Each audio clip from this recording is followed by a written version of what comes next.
Let's do it. Call to order our council work session. And for Thursday, we're going down the agenda. We have pledge of allegiance by Councilwoman Landry. Acceptance of agenda by Councilman Benning. You will be here. Yes, sir. Oh, okay, all right, so just checking. And we have presentations and awards, Veterans and Small Business Week. Oh, it's Veterans Small Business Week. It's Sir Mr.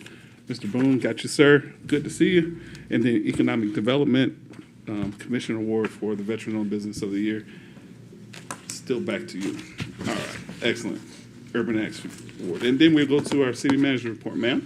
Yeah, thank you, Mayor McCaw. I do have a couple things since I saw you and Mayor Pro Tem this morning. You've heard a couple of these, but just to keep you updated, the MLK reconstruction from Avenue Escuela to South Route 70, those bids open next week, so on the 28th. So we're looking forward to that and getting that underway. And then the on-call demolition services, which includes Kings Court, that closed last week on the 17th. So our department is reviewing that, and we hope to get that awarded and underway very quickly.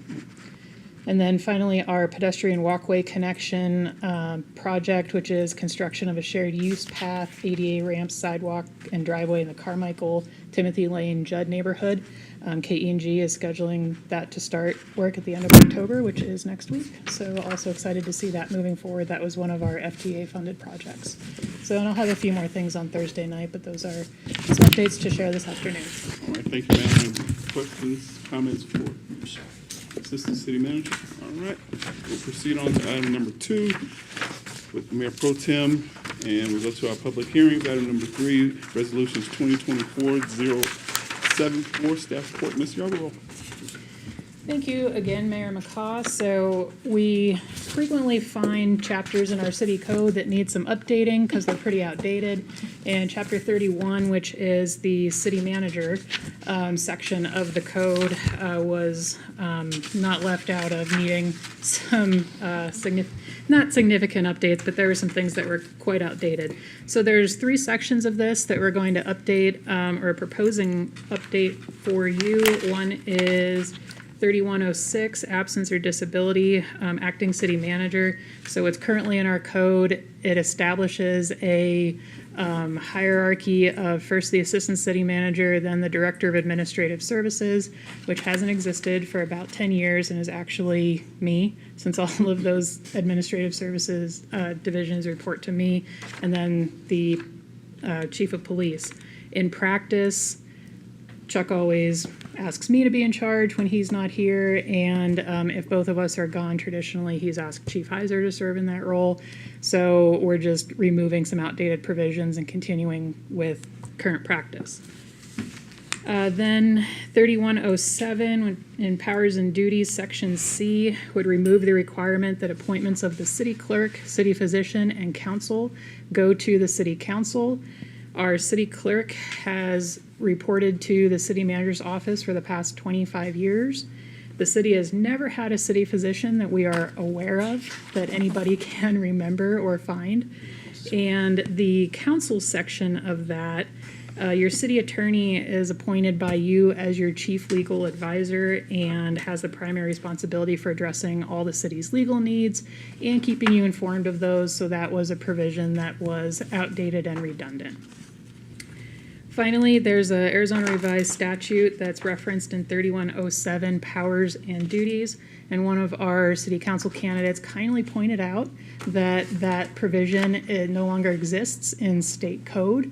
So, and it makes a reference that we can't even figure out what it was to, since it was made 25 years ago. So removing that does not change the meaning of that section, so we'll just strike that from the code. And those are all the changes that we're proposing. This will put it out for 30-day public comment, and I'm happy to answer any questions. Questions, comments? Yes, ma'am. Yeah, I think this really shows how important it is to kind of look through things periodically, just to kind of see how, kind of see what needs to be taken out. Yeah, I was very curious about the city physician part, so thanks for the breakdown on that, for sure. I don't know what he did. Yeah. What was that job ever consist of? I don't. We've never appointed one that we know of, so Mayor Pro Tem, I think you probably hit the nail on the head with, it was probably a section that was copied out of a model code or something, just put in our code and never cleaned up. To the best of our knowledge, we have never had one. And thanks to Mr. Jones for catching the other section, the part that doesn't exist anymore. Yeah. Well, that section hadn't been updated since 1999, so state code tends to change in 25 years, so Wow. it is not there anymore. Well, since the gas on the tax. phone. Well, thank you, ma'am. And we'll go to item number 4, resolution 2024-075, staff report. Chief Jones. Member Cobb, members of council, the item before you on Thursday is just a renewal and approval of an intergovernmental agreement between Cochise College and Service Fire Medical, the city of Sierra Vista, to provide the highest quality fire training that we can. The city provides the facilities for the teaching as well as equipment and for vehicles if need be. And it's specifically needed in the driver operator class, which is a certification that is taught through Cochise College. Cochise College provides all the instruction and there's no fee to the city for that. The city does not add any PSPRS burden for city employees teaching. It's all done by the college. And I'll be happy to answer any questions. Any questions, comments?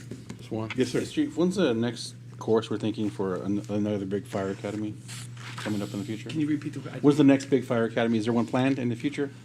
Member Cog, Councilman Rodriguez, there isn't one planned as of yet. We currently have 2 openings. The college has condensed their Fire 1 and 2 program to a semester long, which is really beneficial to all agencies in the area. But once we get enough people within our agency as well as the neighboring agencies, we will be in talks again with having another one. Cool. Thank you. You're welcome. Thank you, sir. And something non-related, did the state come down and certify those 2 ambulances? Oh, yeah. Member Cog, members of council, probably as we're speaking, they are certifying the ambulances right now. He did come down today. Oh, okay. Yes. Excellent. So those should be on the road next week? They should be on the road as soon as possible, yes. Excellent. And could you state again where those ambulances are going to be stationed at? Yeah, Member Cobb, members of council, those ambulances, the new ambulance will be going to Station 4 on BST and 7th, as well as Station 1 on Fry Boulevard. Excellent. Thank you, sir. You're welcome. Appreciate it. And we go to item number 5, 2024, resolution 2024-076, dedication of events, center event space. Jamie, Ms. Wilson, how are you, ma'am? Thank you. I'm doing well, Mr. Mayor. Thank you.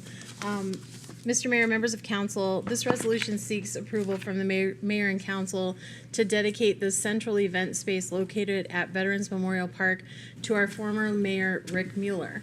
We'd like to officially dedicate this space in his honor during our 2024 Veterans Day activities. Mayor Mueller was a dedicated public servant, decorated veteran, and a beloved leader of our community. His lifetime of service exemplifies the values we hold dear here in Sierra Vista. After retiring from the Army in 1995, Rick chose Sierra Vista as his permanent home, committing himself to the community he had come to love. He became a strong advocate for our city and was actively involved in civic engagement, attending city council and planning and zoning meetings even before entering public office. Rick's leadership abilities and passion for the community led to his election to the Sierra Vista City Council in the year 2000, where he served diligently for 10 years. In 2010, Mayor Mueller was elected as mayor of Sierra Vista, a role in which he would go on to serve 3 consecutive terms, the longest tenure of any mayor in the city's history. Under his leadership, Sierra Vista flourished as a regional hub for commerce, education, healthcare, tourism, and technology. Mayor Mueller was a tireless advocate for veterans and active duty military personnel, championing numerous initiatives to support Fort Huachuca and its importance to national defense. His efforts earned Sierra Vista national recognition from the Association of Defense Communities and firmly established our city as a community committed to the welfare of service members and their families. Mayor Mueller's impact extended beyond Sierra Vista, serving on the League of Arizona Cities and Towns Executive Board, the Arizona Military Affairs Commission, and as chairman of the Upper San Pedro Partnership and SEGO Executive Committee. His unwavering commitment to economic development and military affairs, as well as his advocacy at the state and federal levels, made him a respected leader throughout Arizona and beyond. Mayor Mueller's dedication to service was also reflected in his extensive involvement with charitable and community organizations. He served as president of the University South Foundation, the Sierra Vista Rotary Club, and the 1200 Club, and was instrumental in the construction of Salvation Army's chapel and community center. He achieved the rank of Eagle Scout and was a proud member of the Order of the Arrow, always emphasizing the importance of civic duty and community service. Mayor Mueller sadly passed away on May 29th, 2024, but he left an indelible impact on our community along with a legacy of service that continues to inspire us today. Naming the central area of Veterans Memorial Park as the Frederick W. Rick Mueller II Parade Field would be a fitting tribute to Rick's lifetime of service and his tireless dedication to Sierra Vista. It would honor not only his military service, but also his unparalleled commitment to enhancing the quality of life for all who live and visit our beloved community. For these reasons, we seek your support, and that concludes staff report, and I'd be happy to answer any questions. Excellent. Are there any questions, comments? Yes, sir. Just one, I think this is a beautiful idea. Any event, anything going on in the park, Mayor Mueller was always there, always lent his hand, lent his love and support. Question with, are we gonna put plaques up or a plaque up or something for the public to see also? Yes, thank you, Councilmember Benning. I've reached out to Mayor Mueller's sister, Mary, and I'm waiting to hear back from her. I think what we're planning on doing is during the comment period, during the Veterans Parade, we would probably ask the mayor to say a few words about the dedication, and then that would give us time to actually get the fitting tribute. But it would be some type of a stone placard somewhere in the center of the park area dedicating that space. And then we could do a smaller ceremony. I don't know if it'll be a small ceremony for Mayor Mueller, but we'll do something to unveil that at a later time. But this would allow us to go ahead and get that space dedicated officially during the Veterans Day Parade, which he loved more than like anything.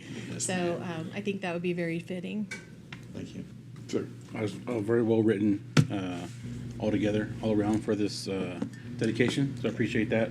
It really gives anybody else like a good shell template, like if you want to do this, this is how you do it. Everything, all the boxes were kind of checked there, I like that. Obviously, very, like Councilman Benny said, well-fitting. I mean, the late Mayor Mueller is one of those guys you could probably see, I would see like a mural or a statue or something like that in our city somewhere, so this is great. I love that field out there. And perfect timing dedication to our Memorial Veterans Day. Sorry, so thank you for putting it all together. And I'm sure if he would be appreciative of that for sure because he did like that event a lot. Yes. If we do a statue, we gotta have the Hawaiian shirt though. Yeah, well, Hawaiian shirt, some Vinnies, Yes. wings, and some wine. Yes. Yes, ma'am. I wanted, you nominated Rick, right? This was the nomination? This was on 'Cause behalf this of our is how it city works, right? manager. Oh, yeah, okay. So yeah, thank you for the write-up. You did a great job, and we could have gone on forever with all his accomplishments. So it's good job getting it down to like one page. And I think it is very fitting. It's funny though, he's so humble. I think he would cringe if we made a statue of him. So this is perfect. But your idea you had planned. So thank you. Excellent. No others? Thank you so much, ma'am. Thank you. Thank you for your time and efforts on this. I'm sure the Mueller family will be very appreciative. We'll go to item number 6, Resolution 2024-077, Staff Report. Ms. Wilson? Thank you, Mr. Mayor, members of council. This resolution seeks the approval from mayor and council to acknowledge the dedicated service of our retired Sierra Vista Police Department Canine Bones by dedicating the dog park located at Hubert Tompkins Park in his memory. Canine Bones served the Sierra Vista Police Department from 2012 to 2021 and exemplified loyalty, courage, and unwavering commitment to his community. Upon his retirement at age 12, Canine Bones lived out his remaining years with his trusted partner, Sergeant Justin Allen, until his recent passing. During his distinguished career, K-9 Bones worked alongside Sergeant Allen from 2016 to 2021, deploying his exceptional skills 679 times in narcotic detection and patrol apprehension. Their partnership led to the discovery of 354 drug paraphernalia items, the seizure of 473 pounds of marijuana, over 850 grams of illegal narcotics, and 206 arrests. His contributions greatly enhanced public safety and community well-being. As we remember K-9 Bones, we celebrate his legacy of service. Naming the dog park in his honor will provide a lasting tribute to his loyalty and the important role he played in protecting our city. Mayor, it's important for me to let you know that this was brought forth by our Parks and Recreation Commission Chair, Wes Hewitt, with unanimous support. Also, Mayor Mueller's was as well, both unanimously supporting these two nominations. And that concludes my report, and I'd be happy to answer any of your questions. Thanks, ma'am. Are there any questions? My question was with, is this the whole dog park or just one section? It would You be have the whole dog park. Oh, okay. All right. The little and big ones. Yes. Okay. Protecting all dogs at the dog park. Yes, sir, Mr. Mayor. Excellent. Any more comments? I think it's a great idea. Great idea. If it was Wesley's, it was a great idea. Okay. All right. So we're going to item number 7, resolution 2024-078, staff report, Chief Heiser. Good afternoon, Mayor, members of council. With this resolution, I'm requesting your review and approval of accepting the next iteration of grant funding from the Governor's Office of Highway Safety.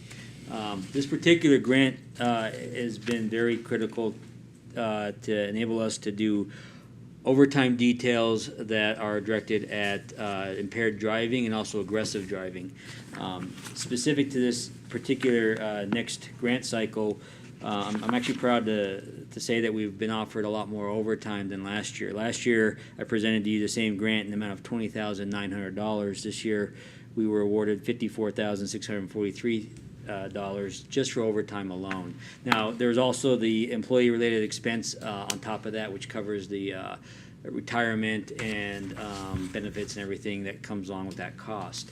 The reason why we were offered and earned, or I should say earned more money, is because we burnt through this money very quick last year, doing a lot of aggressive driving details. In fact, you know, some of the aggressive driving complaints we've had, the mayor, I know you and I spoke to the same individual in the community, wanting to know what we're doing more about things like road rage. And this enables us to do extra details on overtime. We used it a lot actually right back here behind the ball fields when we had major events. Now that we've got speed humps in there, or speed tables in there, we're still going to monitor that, and we still can use this funding to address some of these very specific traffic issues, and on top of that, be involved in the Southeastern Arizona DUI Task Force, where we do deployments on major holiday weekends looking for impaired driving. And it's all reimbursed overtime. In addition, this grant is going to pay for up to 5 preliminary breath test devices. Those are important for doing field testing in our investigations, and also when we're looking at youth investigations, youths that have alcohol in their system, we can use it for that. And lastly, we're looking to receive $9,400 to buy an Intoxilizer 9000 device. So all said and done, this grant is worth $88,099. I'll be happy to answer any questions. Thank you, sir. Any questions, comments? Just- Yes, ma'am. Go ahead. Thank you. I noticed the significant jump from last year and the year prior, and I know that when we talked this morning, it came up that it's due to all the hard work that your department has done in enforcing. So I just want to thank you guys, and great job. Thank you. Yeah. Just to clarify, obviously the PBTs are the ones that go in the vehicles, right? They portable? don't go. Yeah, they go with the officers on the road. And then the Intoxilizer is that big machine that stays in the station? It is. Yeah. Okay, great. Also, I appreciate, if you burned through it last time because you have officers that want to do it. Just from speaking to the officers, whenever I do, some of them have no desire to do overtime. Some do, right? So there's never, it seems in the past, correct me if I'm wrong, there hasn't been a time where it's like, hey, we have this money, it's not being used, or, hey, I need you guys to take some overtime and nobody wants to. That's not the case in this scenario. I feel like the officers are always willing to do that, and and step up to take this, all the overtime you can give them, basically. It is, well, Mayor Councilmember Rodriguez, it's becoming very contagious in our department. We're getting more and more skill set built up with being drug recognition experts. And so what we're seeing is a lot more officers are getting more involved in taking on these details. So it's growing. It's really great to see that they're wanting. Some of them, this isn't their forte, that they don't sign up for these, and we don't force it, but we moved through the last grant cycle so quickly, the governor's office recognized us for our performance and our stats for getting impaired drivers off the roadway. So I'm just glad to see that we have a good number of officers in our department that are they're always willing to take on this. Thank you. And also, you mentioned the aggressive driving details. I appreciate those, and especially when you guys post them and say, hey, we did one in this neighborhood, because we get asked a lot as council members, like, hey, we had these people speed in their neighborhood, or, you know, whatever street, name it, in the city. And we can say, look, they did a detail on this day to this day. Your concerns are heard, and they were out there. Whether you saw them or not, they were there. Yeah. And there's some data that gave this many tickets or whatever. So I appreciate you guys doing that after you're done, saying, hey, we did it on this area, just so we know, you know, obviously that the community's feedback's being pushed through us and then to you at the department. So I appreciate that as well. Thank you, Chief. More comments? Thank you, Chief. And item number 8, 2024, resolution 2024-079, staff report. Mr. Williams, sir. Thank you, Mayor, and members of council. Every now and then, the city finds itself in the middle of a potential litigation situation. Most of the time, it's people trying to come after us. However, every now and then, we have to go after others. And so that's what this is. At the end of 2022, the city was the victim of some check fraud activity. The city, was victimized to the tune of just over $200,000 in fraudulent checks written off city accounts. After we caught it, we did a simple police investigation. I believe that's still pending.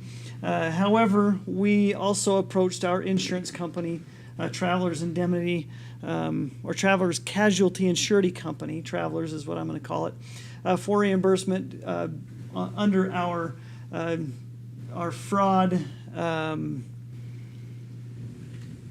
I guess it's just the fraud. Yeah, fraud recovery endorsement on our policy, right? Travelers denied our claim initially, and so we felt like we needed to retain outside counsel to pursue a claim against Travelers for recovery of these amounts. Over the last several months, our counsel has been involved in settlement negotiations, and we've reached a settlement that we believe Travelers will not go any higher on.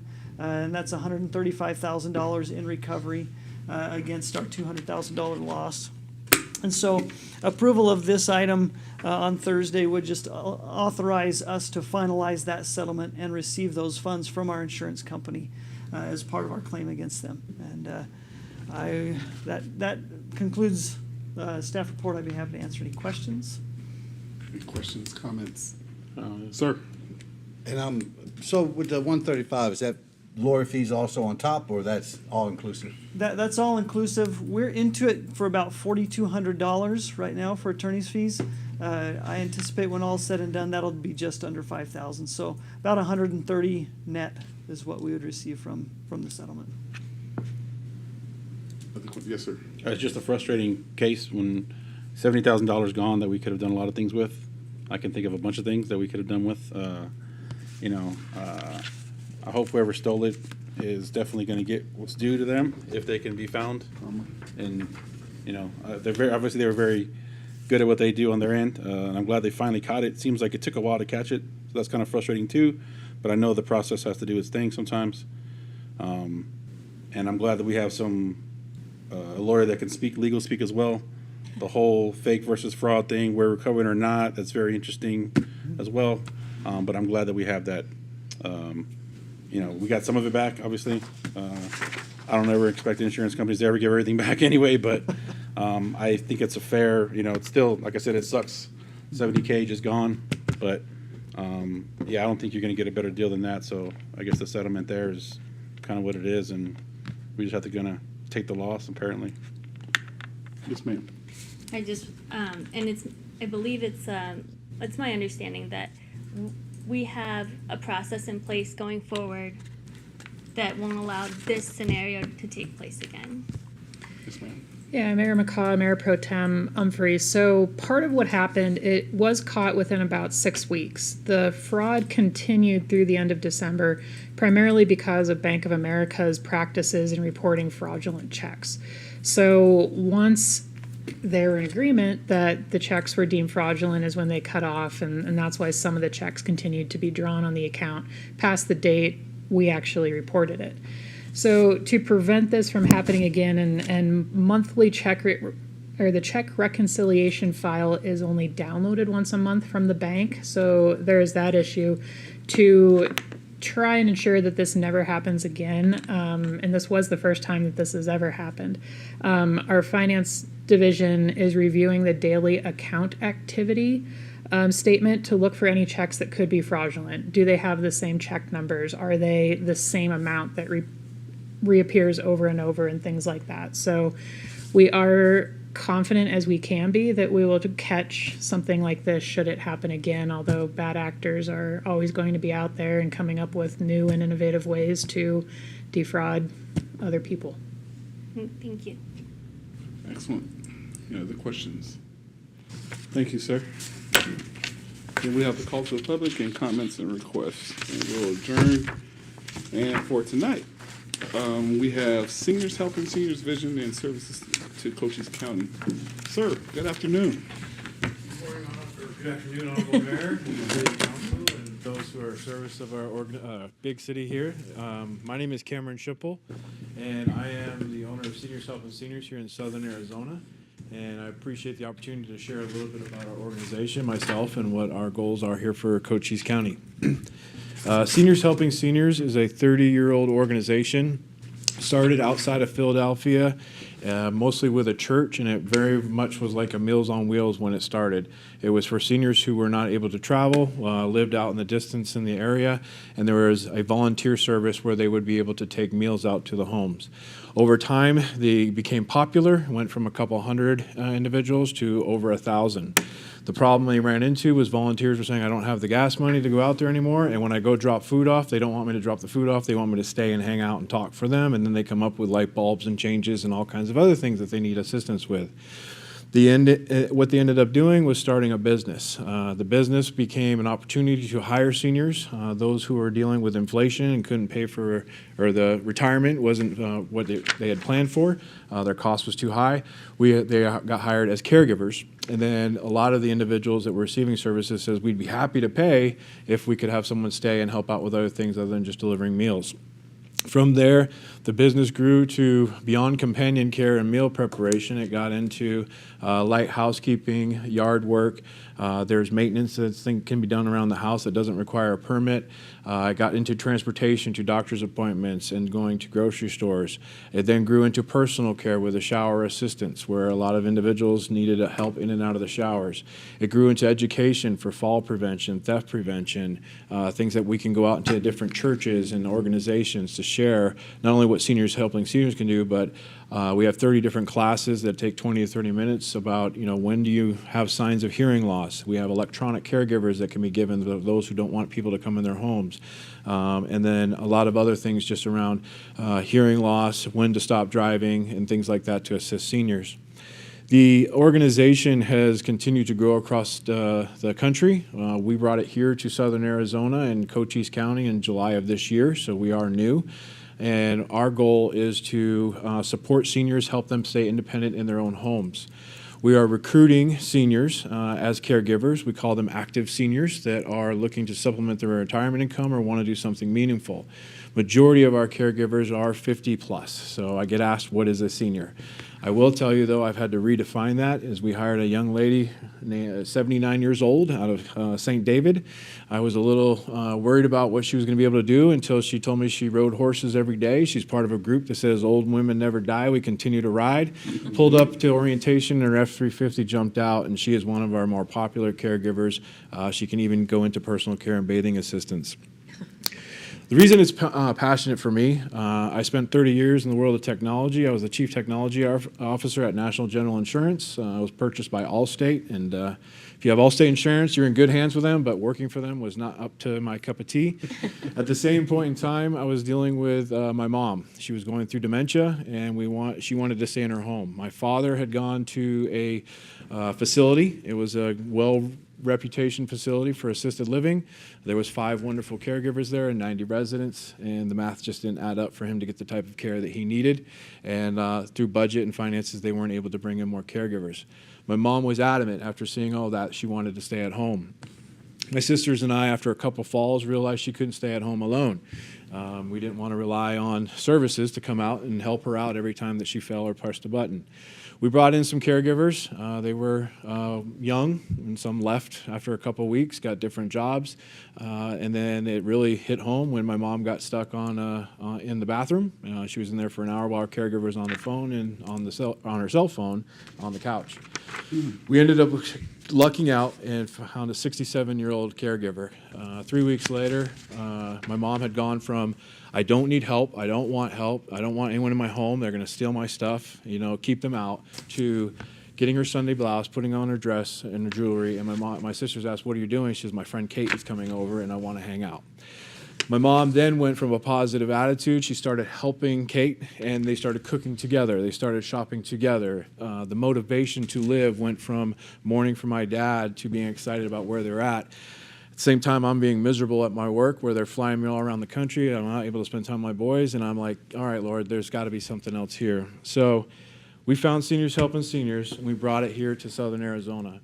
And our goal really is for individuals to stay independent in their own home. There's a lot of great opportunities out there for employment, but we feel like we're a very special, unique opportunity where seniors could work during retirement years, supplement their income, but also make a real difference in somebody else's life. I don't know if I get better testimonies from my caregivers or from the receivers of care, and that's what we have. We don't have clients, we have receivers of care. The thing that we are trying to work on right now is we are a profit organization. We are a C Corp that's been set up, and we're working on a nonprofit organization because a lot of the homes we go into can't afford our services. I am looking for any connections to churches in the area because I don't want to just leave. If someone can't afford our services, we're looking to call a church. We've partnered with Thunder Mountain and a couple other churches to be able to say, hey, can you come out and help with yard work, or just know that this person's in the area. What I found particularly surprising, at least to me, was after COVID, a lot of churches, a lot of senior centers, a lot of organizations, they did everything they could during COVID to have online services, but it doesn't replace the face-to-face time that is needed. Some senior centers are either just shutting down or not able to be as active because a lot of individuals are staying home. They don't want to go out. They don't want to get sick. And once you get into that rhythm of staying at home and not reaching out to others and losing that companionship, a lot of other things for health benefits start deteriorating. Their motivation to continue to move forward starts deteriorating. And the ones they're spending the most time with is the fire department and others who are coming out to assist them. A lot of the stories that we hear are around their kids don't call, their friends don't call. They're going to more funerals than weddings, and we service all of Cochise County, so some of these individuals are way out in the middle of nowhere and don't have easy services. The services that we provide are advantageous for our caregivers. They're doing something meaningful. They're making a little extra income, but it's also for the receivers and the families themselves. We offer respite care, so when there is a family that is taking care of their own loved ones and they need to go on vacation for a week. We spent some time with a lady up in Wilcox. The whole family was going off to North Carolina to enjoy the softball World Series, but grandma could not travel. So we spent time with them so the family could go enjoy their, in this case it was the great-granddaughter who was playing in the World Series of softball. We've had others where it's just a weekend where we can come out and provide services. 60% of our caregivers they're able to rearrange their work schedule and work their own hours. One of the things that we found that's a little unique about our organization when we're hiring individuals, we go out to a receiver and say, what days do you need service? And they're looking at 12 hours a week, and they want 4-hour shifts for 3 days a week. And I said, do you want mornings or evenings? They're like, I'm here all day. I don't care what day it is. Come on out, whenever they're available. So that gives us the opportunity to offer our caregivers a shift selection, basically. Whether they're only available in the mornings or the evenings, we match them up with a receiver that needs care on that shift and schedule. Some of the things that we run into are the frustrations that individuals have with a lack of interaction with others in the community, or just because they stay isolated. So we offer full training to all of our caregivers. We give them CPR and first aid training. We're fully insured and bonded. They do need to require a TB test to go into their home. It is a job. They are employed. They have direct deposits. They're W-2 and all filled out. So we pay taxes to Cochise County for all of our employees. But one of the biggest things that I hear back from every single one of them is they don't really care how much they're making, that the impact that they're having, the friendships they've developed, and they go from that first week of awkwardness, like, well, what can I do? What does companionship mean to you? What kind of light housekeeping you need, to seeing a light, shining in their eyes when they come out 3 or 4 weeks later. My biggest struggle right now is caregivers not going out there on their own, just from an insurance perspective, because truly these friendships are developing. The other thing that we find compared to the industry is, just like with my mom, the turnover rate was extremely high, or the ones that are staying, they're burning out. Some of our competitors and organizations, they have really good caregivers that have good reputations.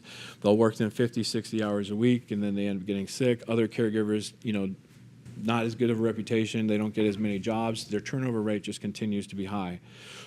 With our organization, we literally are looking for one-on-one interaction. So, and because of the client, the individuals who are hiring, seniors, a lot of them only want to work 20 hours a week or less, or because of Social Security, they can only work so many hours before it becomes a challenge with Social Security.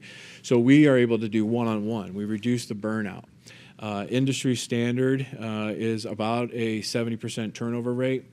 Seniors Helping Seniors nationwide, been around for 30 years, has an 82% retention rate with all the seniors that are there. The reason that's relevant is that we're going into homes, and we won't get into what all the opinions are of why memory loss and dementia and Alzheimer's are on the rise, but memory loss is becoming more and more and more common. And when you have the same face showing up day after day or week after week, it's easier for the receivers to know who they are. And plus, with my mom, we saw the downside to high turnover rate. She just got to a point where she was frustrated. She said, we tried it, forget it. I don't want anybody else coming in. And she really did need it, and she truly benefited from the assistance. I think, one of the things that, there's several organizations in town, but, what we strive for is really what we call peer-to-peer relationship, someone that is closer to their age, closer to the conversations that they can have. We do in our training and orientation, we want to stay away from, no offense to anyone here, but politics. We don't want to get into that. We don't want to talk about religion. We don't want to offend. We're there to service their needs. But it really, what surprised me, what I was looking for when I was looking for service for my mom, is who can help, who can cook, who can do the medicine reminders. My mom, we've run into scenarios where we're very similar to my mom. The cat is gaining weight and, being fed every day. My mom's losing weight. And I ran into the exact same scenario, just forgetting. It's like, did you eat? Yeah, of course I ate. What'd you eat? Oh, I think it was this. Like, it's still on the table, Mom. You didn't eat it. So those meal reminders are big. Going down all the lists, I was so proud of the tasks that Seniors Helping Seniors had. But the biggest surprise to me has been that it's the companionship that is the most powerful thing that's impacting a lot of these individuals. The loneliness is huge in this community. And a lot of seniors don't know where to go. They don't know who to look for. And, in many cases, they can't afford service every day, and they assume it's going to be someone that's going to have to come out 12, 20 hours a week. Because we have seniors, we have individuals who I'll work a 2-hour shift, so our minimum hours are very low. We do negotiate. Unfortunately, my compassionate heart is a little bigger than my business mind, so I've taken cases where we're losing money, just knowing that, I'm hoping that God's going to bless it and we're going to come back, with other areas. But it's hard to say no when you can see the assistance is truly needed. So Seniors Helping Seniors truly is focused on individuals who are looking to do something meaningful, looking to supplement their retirement income. They might have worked in corporate world their whole life and they don't think they're a caregiver. I mean, if you're married, if you're a parent, if you have parents, you're a caregiver. And we'll go through the training and teaching of, the laws, the HIPAA laws, all the confidentiality aspects. A lot of it's really what you can't do as a caregiver. Because what we're seeing at the end is those who aren't professional caregivers for 20 years are walking into a home. It's actually a lot more receptive to the receiver to have someone who there is a friend. We intentionally do not wear uniforms. The only time we wear badges is if individuals have memory issues. We have a picture badge that's available. But when they're shopping together, when they're walking around town together, we have some that they give them rides to church together. It looks like a friend dressed in normal clothes right next to them, and our receivers are a lot more comfortable with that in the beginning. Ironically, after a couple months, they're walking around saying, this is my caregiver, this is my friend, and she comes and hangs out with me. So our differentiator really is our caregivers. And it's the individuals who want to make a difference. They're not signing up for a job. There's a benefit of supplementing a retirement income. But I would say at least 10% of the people who apply for our job saying, I don't need to get paid, I don't want to get paid, I just want to volunteer, I want to make a difference. And, I have to explain to them, well, you have to get paid. I don't care if you donate it all to your church, but we're insured and bonded. You have to be an employee in order for you to follow our guidelines. But it shows that the ones who are trying to work in this role are looking for something that is impactful. And similar to me, I got yelled at by presidents and all kinds of fun people and clients when I was working at National General Insurance.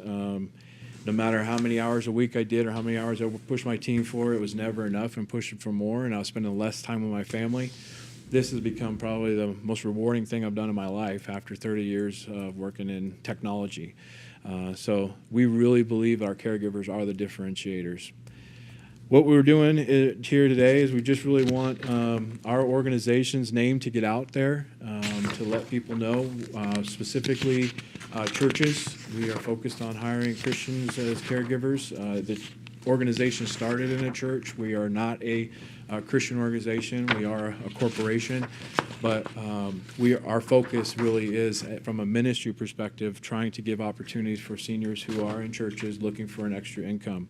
We are focused on getting community together. So if you know of any senior centers that are looking for classes or things to teach, we're going out to Bisbee. We've had a connection with Tombstone. We're trying to get into the different areas where we're able to go out and offer some of our classes and encourage seniors to come together. If you know of churches who have an outreach ministry, there are a lot of individuals who cannot afford our services, and I would love their contact information. If there's someone in their neighborhood, looking specifically in Huachuca City and Whetstone area right now for someone that needs assistance, where a church can just be able to partner with us and we can hand off the information. That way I feel a lot better knowing that this individual is not remaining out there alone, but they have a church that can reach out to them. So I got my cards here today. We're Southern Arizona, SHS.com. So it's Seniors Helping Seniors abbreviated, Southern Arizona spelled out. We do not have an office. All of our organization, I'm driving everywhere from Wilcox down to Douglas and all around. We work with the chamber for renting the room out for our orientation, a small business over at Cochise College. We've got a visitor center that lets us use, in Benson, that lets us use their facility. So we do our orientation and training in person. After that, our caregivers, basically they have a WellSky application that proves they're on site. They check in, they update their care plan, they check out. It's probably been the most complex thing to teach my senior caregivers about the technology, but once they get it down, we're able to clock them in and clock them out. But we're mobile and we're ready to go anywhere that is needed to get the word out that the amount of seniors that are alone, don't have support, don't have, when we talk about inflation as a benefit for, retirees to work, a lot of the individuals I'm talking to, their kids are in Phoenix or in other areas working 2 jobs just to pay the bills with their own kids, and they don't get to come down here and spend any time with mom and dad. So inflation's not only impacted our seniors directly, it's impacted their family to be able to care for them. So you look at the statistics in the next 5 to 10 years as the baby boomers hit this retirement age and Medicare is decreasing their budget and VA is decreasing their budget, the senior community is going to rise. We as a community have to figure out ways where we can come together and support our seniors. They are truly sitting there alone, and a lot of times just a little bit of companionship once or twice a week will make all the difference. And I thank you guys for your time. Thank you. Any questions about our organization or the franchise? Oh, thanks so much for coming out and me as taking care of my father for 5 years before his passing. I know how valuable this organization is. So my only question is, are you, obviously you came here, but if we get hold of a church, would you go to their board and do the same presentation? Is that how you would like that to work? Absolutely. You know, like I said, we don't have an office, but I'm a huge advocate for FaceTime. You know, we went to a couple different churches. They'll have a senior luncheon, and we'll go in and talk about our services that are there. And so far, we've pulled out a few respite cases from those, but majority of the time, we're asked to come back for different classes that we offer. Signs of hearing loss or theft prevention. We're working with a local jiu-jitsu company that's going to do a free. It's self-defense class, but it's more about seniors' self-awareness of what to look out for in those areas. But we're just trying to partner with anyone in the community to help gives the seniors something to come out and do. Okay, great, thank you. Yes, sir. Thank you, Mr. Mayor. I was excited for you to come out today. So I'll give you a plug. My grandma in Pennsylvania, she worked for Seniors Helping Seniors. Awesome. She had a older sister, befriended the younger system, not young, but the younger in her system. And then she worked with that sister also until both of them passed. Then she got Alzheimer's. When she got to the point where, like you say, the burnout, you can't keep up. You feel, we hired Seniors Helping Seniors came in then and brought a caregiver in. And we actually think that, like you said, she didn't recognize me, but she knew who her caregiver was, who her friend was, because they were friends at that point. They went to church together. She knew them like that. Me, I'm your grandson, blah blah blah blah. But it kept her, in my opinion, and our family's opinion, it kept her around longer. So what you do is amazing, and like Councilmember Mesmer said, I'll take your card. Anyone I can get you in touch with, I will. So thanks for coming to our community. Thank you. Yes, ma'am. Yeah, I appreciate you coming and sharing the story behind how this came about, as well as all the things that you do. When in caregivers, they have, I think it's called compassion fatigue, and that's a really big thing in a lot of areas of caregiving. So I think it's really great to be able to have like people at your own age that can come and check in on you, as well as being in your own home. I think that's something that's super important as you get older as well. And then having that available for families to be able to go somewhere and like take a break or take a vacation or go somewhere, because you can't really take care of somebody unless you're able to kind of take care of yourself and refuel yourself and things like that. I think one of the great things about our community, about a lot of communities in general, is that that there's such a variety of people that everybody has a heart for something, and so I think this is a great organization for people to have a heart for our elders, and so I think that's really awesome, and I'm really thankful that you all are here in our community. Thank you. Yes, sir. Thank you. It was good to see you again. We talked at the Chamber event in Sonoyta at one time, so good. Appreciate everything you guys are doing. Obviously, our community is full of a lot of people that come from other places.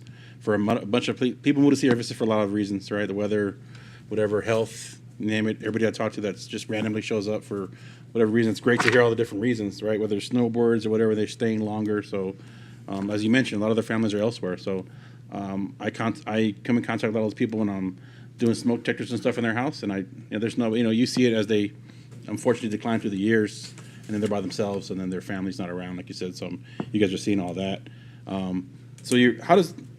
How do they get referred? Have you got some referrals, like from first responders? Have you referrals that way? It comes to mind, maybe, I don't know, an all hands to talk to all the guys during a fire department all hands, just to know that this is another, because they make so much contact with the people that you're trying to serve. Have you got any referrals that way, or how do you normally get referred? We've got referrals in Benson from the fire department. We're working with like Casa de la Paz and some individuals that are working with the fire departments here. So we're trying to partner with more fire departments locally. We've gotten referrals from Haven Health, and when someone is discharged, insurance will cover the physical therapy, but they've had hip surgery and they can't even reach the kitchen or anything else. So we'll go in there for a few weeks while they're recovering. We do referrals through churches. The reason we came to this community was the homeschooling community at Thunder Mountain. So that's how my family came to Sierra Vista. We're trying to get the word out and are open to any other way we get referrals. Okay. The process, if you gave a referral, is we do a free home consultation. So there's no charge at all. We just come in and we see if we're a good fit. We are seniors helping seniors, but there are individuals that sometimes need more than what our weight limit is that we can pick up. We do have a few younger retired CNAs that are able to move people around or provide showers. So the first thing is when they give us a call or go to our website, we want to go into their home. We want to make sure their home is safe. We do an inspection. We've had recommendations for replacing. They'll have like a shower head that's attached to the wall. We'll give them find out, they need a handheld. We make recommendations there.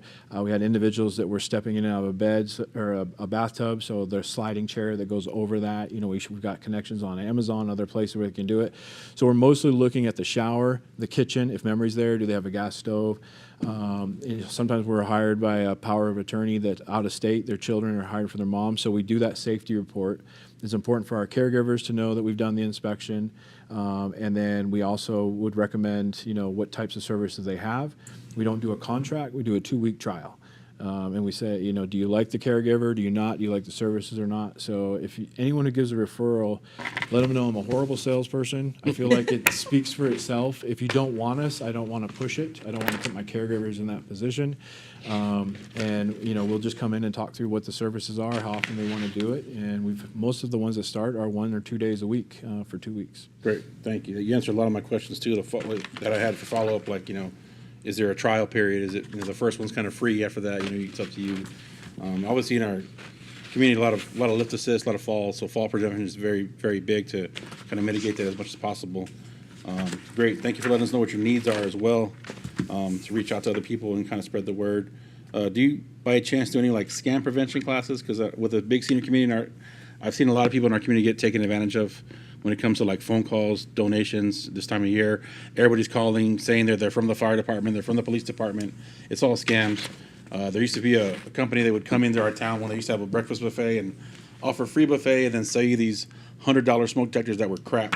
So things like that, do you offer stuff like that to look out for in our community? 60% of the theft prevention class is electronic scams. Okay. Some Prince and Zaire's calling and asking for money.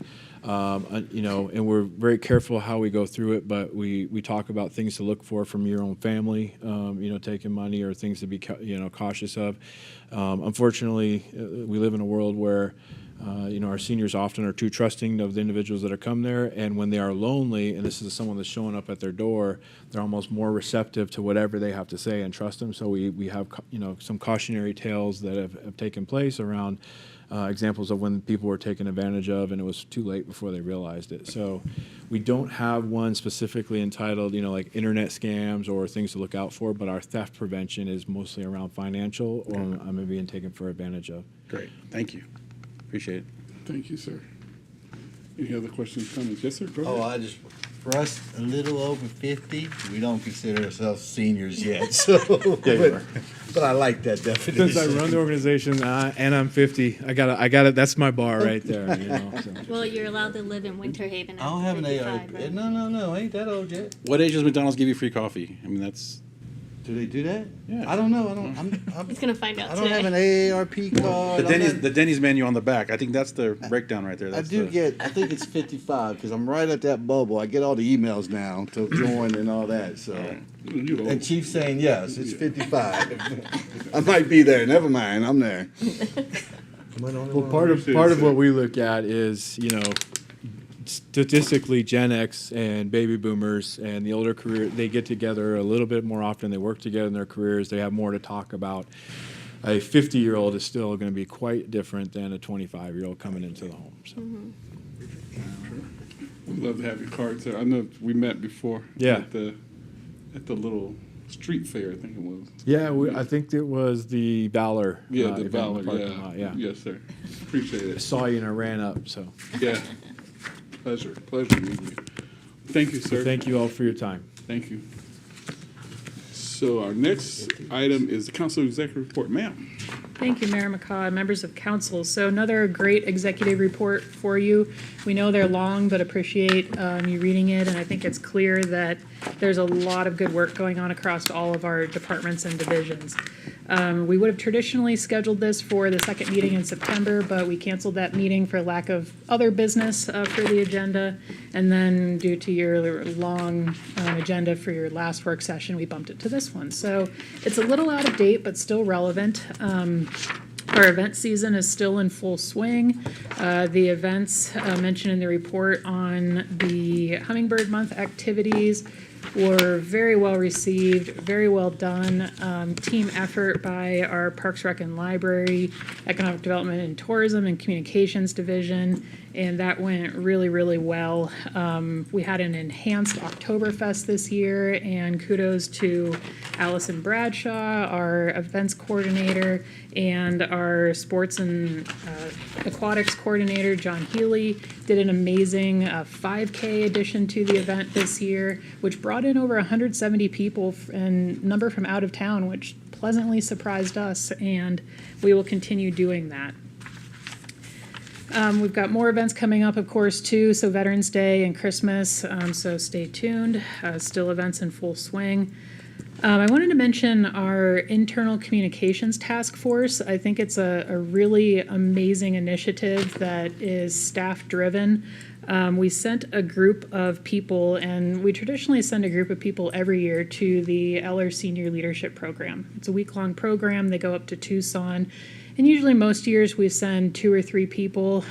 Myself and Ms. Wilson and Ms. Flassar went together one year and had a great experience. But we sent a little bit larger team this year, and they came back and proposed to the recruitment and retention teams starting an internal staff-driven communications task force. And we told them to go forth and conquer, and you saw the results of the survey that the team just spearheaded, and we shared those with council and the rest of staff. That team's going to be coming up with some recommendations and bringing it back to Chuck and myself around the beginning part of next year for consideration and implementation. So thanks to everybody who is participating in that, and we do have representation from every department and division on that team, so truly a staff-driven team effort. Just interesting point of note, if you pay attention to the electricity costs in the public works section, it's the impact of that wholesale fuel cost or wholesale power and fuel adjuster cost is really quite amazing now that SSVEC has thankfully taken that off all of our bills. But that was about a $40,000 impact per month to the city's electricity bill. So thankfully, we had implemented the Schneider Electric projects right before that, and so we would have seen that cost be even higher.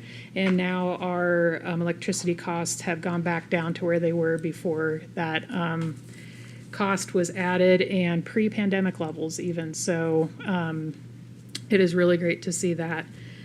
Sierra Vista Fire and Medical Services Department, you'll notice their calls keep going up, so we're keeping a close eye on that. And good timing for your presentation on the staffing analysis that was done, which is coming up at your November meeting. So that, just a few of the highlights, and the staff are here if you have any additional comments or questions. Go ahead, yes, ma'am. You mentioned the November meeting. I think you have you have both meetings listed on page 2. Oh, thanks for pointing that out, Mayor Pro Tem. We will make sure that is. We're doing the first one after Veterans. Thank you. Sorry for the oversight. Oh. Those will be canceled.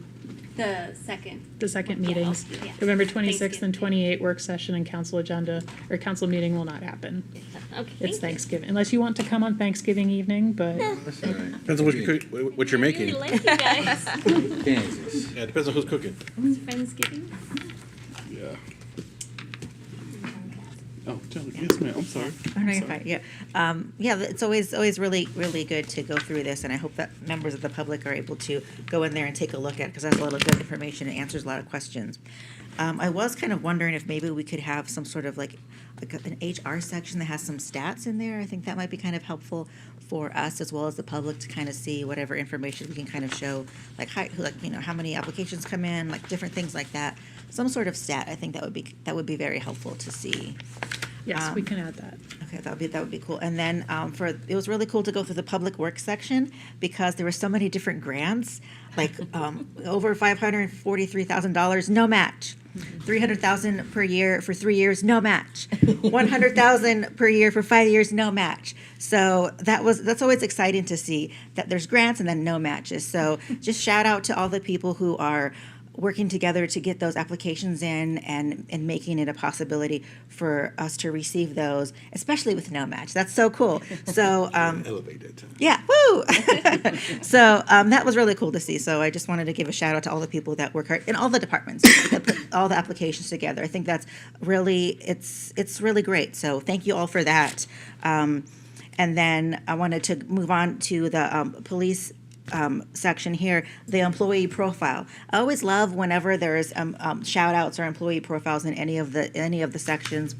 This one is about Corporal Diana True, she was the school resource officer for Joyce Clark Middle School, which shout out to that right there, because I feel like that's kind of a really tough age there. So anybody that does that, just But she's tough. yeah, extra shout out to that. And then she's done cross training in 911 dispatching, covering dispatching shifts, field supervisor for a patrol shift, field training officer. And then also, she is a domestic violence investigations instructor, and she is the co-chair of the Cochise County Domestic Violence Fatality Review Team. So I think that is, shout out to her. I think I always love to see these, giving people the recognition and just celebrating them for what they do and what they bring to our community. And then also the Pink Patch campaign, I think, is super cool through the month of October to raise awareness for breast cancer.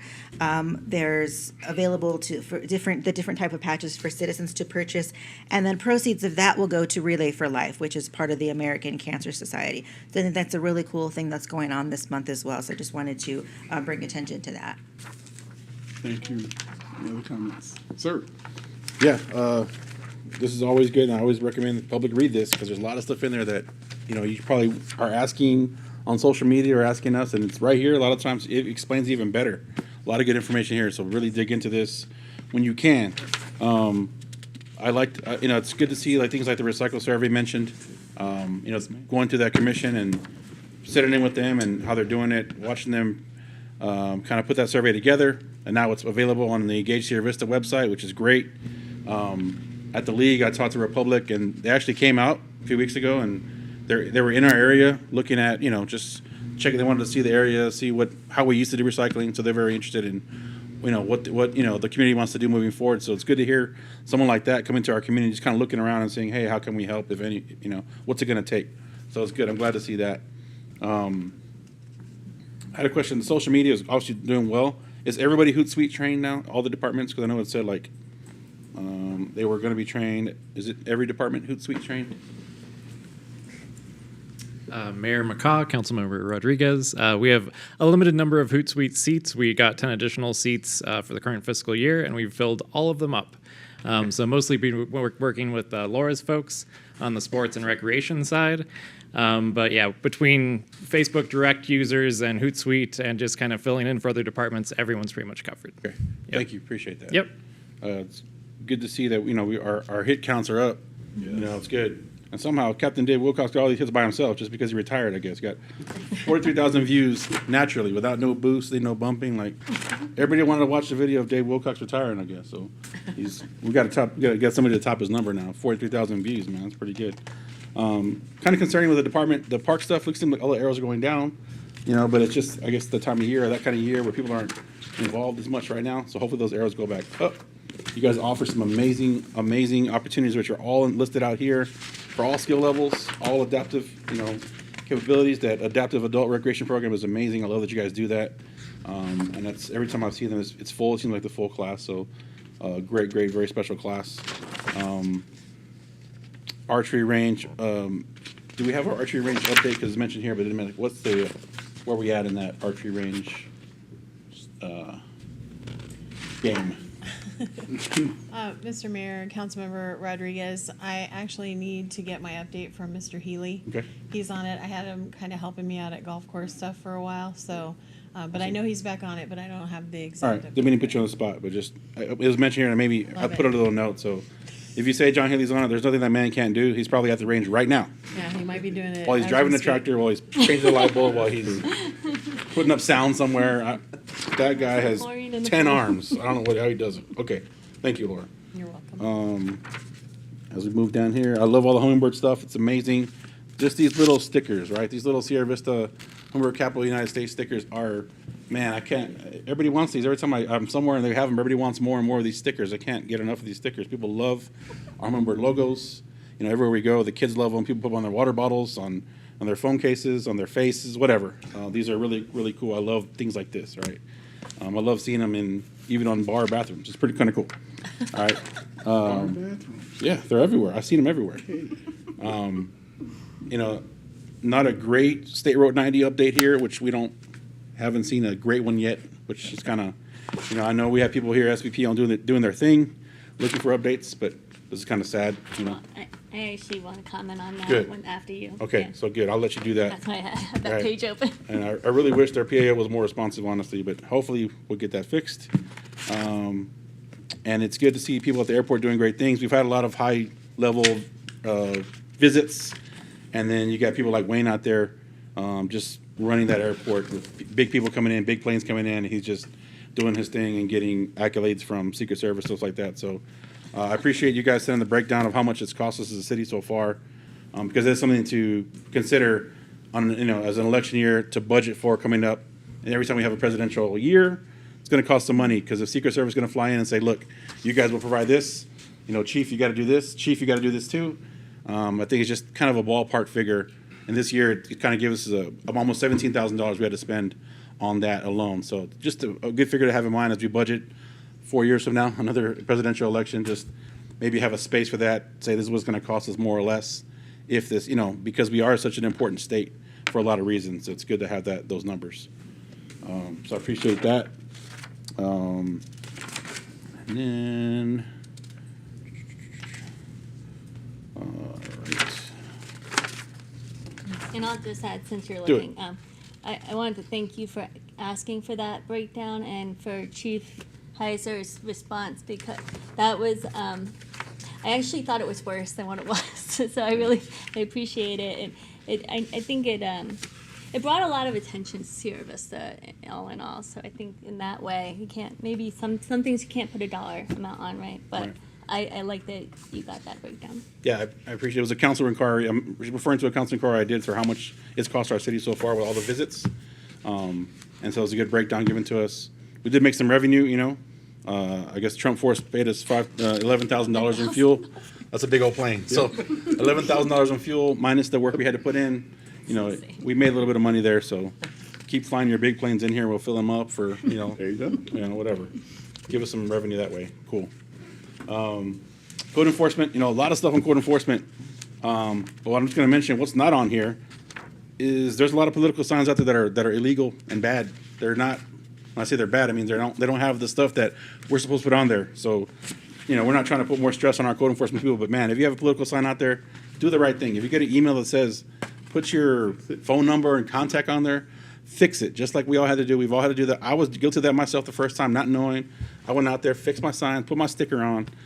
Please don't make more work for our people in our city that are already stretched out doing stuff. So, you know, I just wanted to say that while we're talking about code enforcement stuff. So, fix your signs, please, or just take them down, because if they're not in compliance, they're not a legal sign. I love the stats on the calls, the fire department calls. just, I know we have a study coming up on, what is it called? Staffing assessment. Staffing assessment. I'd like to bump that off each other, because, obviously our calls are going up, but what is our staff looking like compared to last year? I would love to see that. And then the NFPA 1710 response time, when I look at the things before, those response times are a little bit over that, so I want to see what that trend is like as well. Is it because of staffing? Is it because of more calls? Is it because of, we have another station? What is all that coming from? And not that I want you to answer that right now, Chief, just something I'm thinking about as I read through this, maybe marrying it up with that staff research we're doing is, how does this all match up, or what is feeding what? I would appreciate that as well. And it was good that there was 2 months of no vehicle pursuits. That was July and August. That was kind of cool.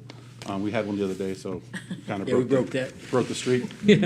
But it was good to have at least 2 months of that, not having any of those.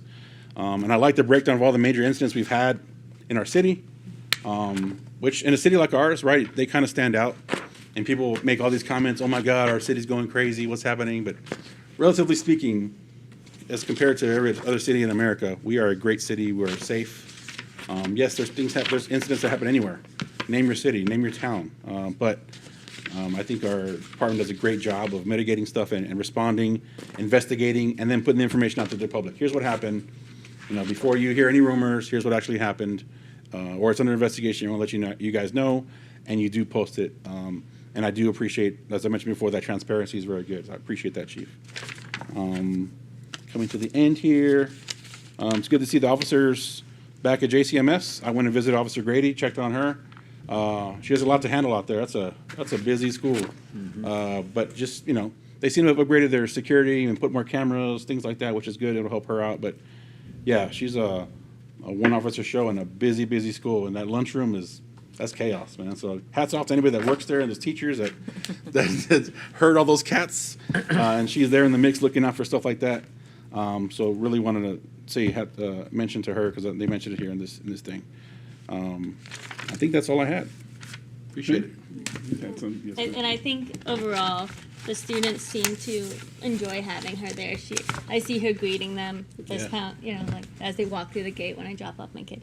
And I did want to add to, because being the chair of the MPO and Mayor and Councilmember Johnson know this, that we talk about 90 all the time, and I think this is as good an update as you could provide, Sharon, because I know that you never said don't work during the day. No one in this room ever said only work at night. I think anybody in the city has ever said that. Right? And somehow that came across, I don't know, that they didn't know they could work during the day until you reached out a second time, like, hey, can we work during the day? And it's a little frustrating that we had to learn that when we went to Prescott. They thought it was a policy. Last week, yeah, which... So we got to talk to a few folks from ADOT up there. Basically, there is nothing we can do now that, and the contractor, FNF, it's all under their purview now. No one can legally tell them how to do the work now that they've been awarded this job. And they're still within the window, which is not quite halfway. What do you say? They're not even halfway through. 2025. Yeah. So, gosh.